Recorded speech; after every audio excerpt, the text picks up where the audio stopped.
Yo, yo, yo, what's going on, folks? ELTheGeek back once again, this time with a quick little video giving you guys my thoughts, my feelings, my review, my impressions, whatever you want to call it, on the PlayStation 3D display, which you can see behind me right now. Keep in mind, I said display, so a lot of you guys, if you're picking this up, keep in mind that it does not have a remote control, but Sony updated their own personal controller where you can now adjust and control the display with this. First off, I know a lot of people were saying that with HDMI, if something is connected to HDMI, it should turn the other one on. I was able to get it to work with the PS3. In the PS3, there's, I think it's in display settings. It's something where automatically with HDMI it turns it on. But for some reason it's not working with the Xbox. So for my PS3, when I have it connected to HDMI to the display, it'll automatically turn the display on as well.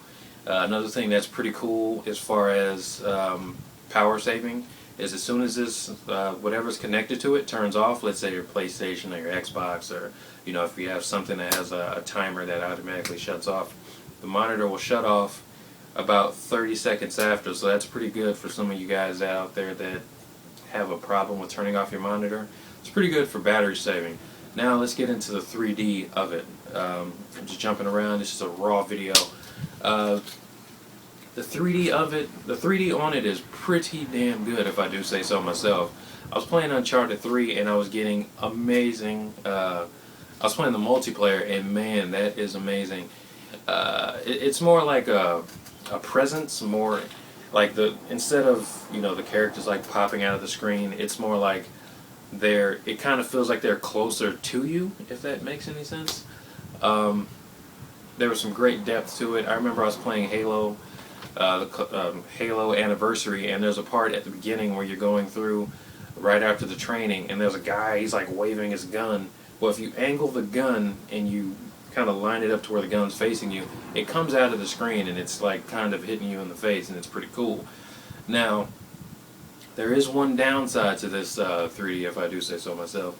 I was playing Uncharted 3. I don't know if any of you guys have really played Uncharted 3, but there's a part in Chapter 5 where you go down into the London Underground, and my goodness, it was ghosting so bad.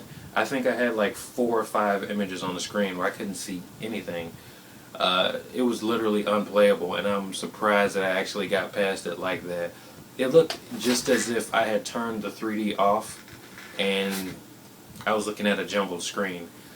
Other than that, I have seen small ghosting here and there, but it's still pretty much an enjoyable experience. Moving on to the subwoofer, the sound on it really isn't that great. It leaves a lot to be desired. The subwoofer itself, I mean, it's great. I mean, if you're using it for a monitor, to have the sound on there, but don't expect anything special.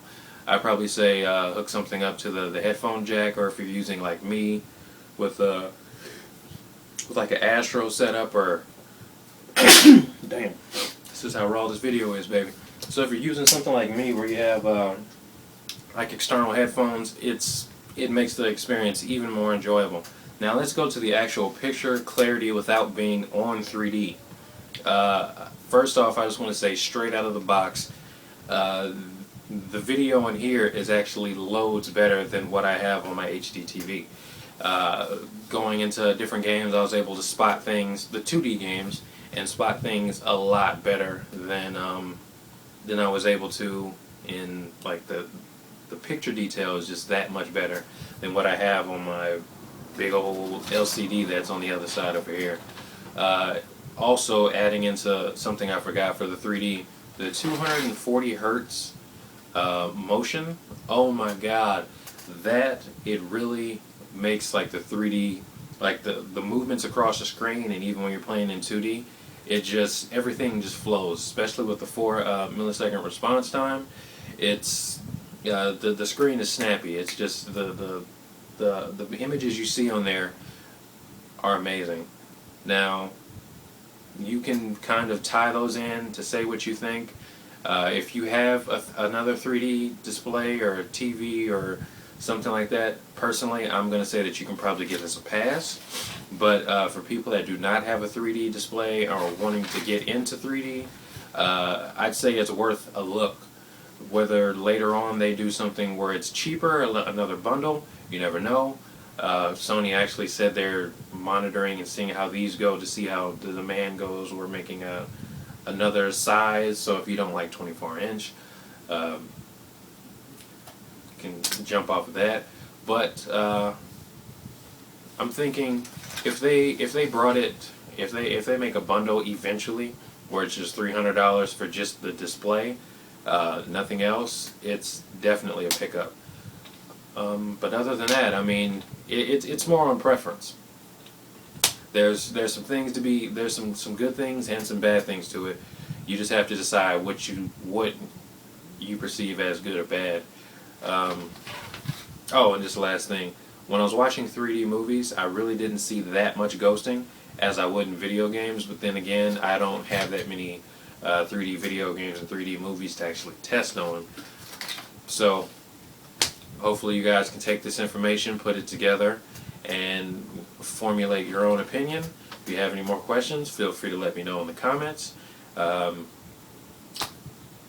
with that being said, that's it. Peace.